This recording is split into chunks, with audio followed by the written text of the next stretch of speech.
అనంతపురం జిల్లా రాయదుర్గం పట్టణంలో వినాయక సర్కిల్ వద్ద ఎంఆర్పీఎస్ జిల్లా అధ్యక్షులు హరిగోపాల్ మాదిగ ఆధ్వర్యంలో ఎంఆర్పీఎస్ నాయకులు ఎన్డీఏ కుటుంబ సభ్యులు భారీ ఎత్తున సంబరాలు జరుపుకున్నారు.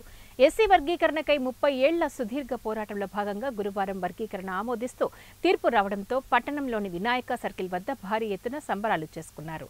మాదిగ దండోరా పోరాట సమితి వ్యవస్థాపకులు మందకృష్ణ మాదిగ చిత్రపటానికి పాలాభిషేకం చేసి స్వీట్లను పంపిణీ చేసుకున్నారు. ఎంఆర్పీఎస్ జిల్లా అధ్యక్షులు భారతీయ జనతా పార్టీ రాష్ట్ర కార్యవర్గ సభ్యురాలు వసుంధరలు మాట్లాడారు.